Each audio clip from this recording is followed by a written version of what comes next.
You've recently said, Mr. Mehta, that something is happening which is mutilating the soul of India's democracy.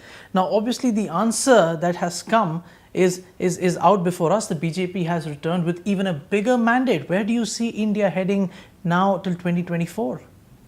As I said, what makes this election very distinctive is that it is produced arguably institutionally the strongest government India has had possibly since independence. Even Jawaharlal Nehru did not have as much control over his party as Mr. Modi does. I do worry, that I think there was something surreal about this election almost. So my worry is about the fact that we have reached a point where truth does not seem to matter, right? And I think that's a dangerous point for a democracy. I do think we are in very uncharted territory.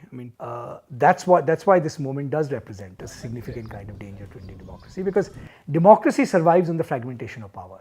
We are now largely at the whims of one person and what he decides to do with this extraordinary mandate that he's been given. To me, the most striking aspect, this is the number of people who are fearful of speaking their minds, including some of India's most privileged and powerful, right?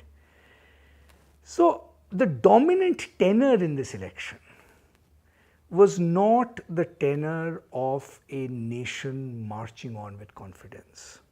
When people trust each other and distrust their leaders, you get democracy. When people distrust each other and completely trust their leaders, you get dictatorship.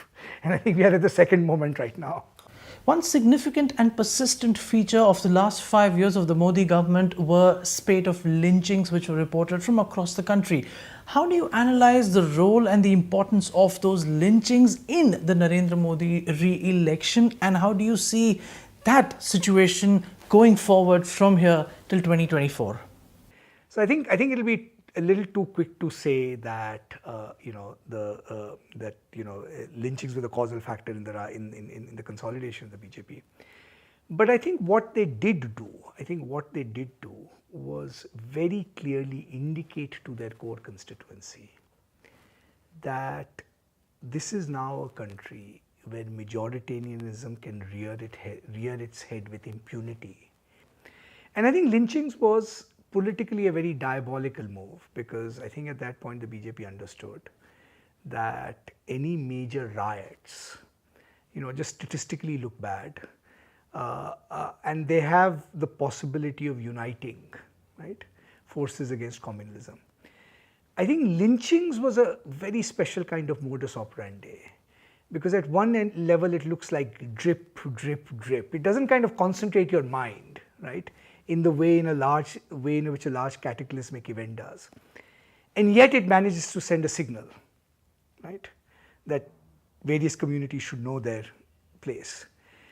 I think the need to periodically remind people, right, that this is a Hindu majority country, and the marginalization, right, of what you might call this composite history, I think that trend will accelerate. And whether or not you believe it is time for the Gandhi family and Rahul Gandhi in particular to let go of the Congress party's leadership?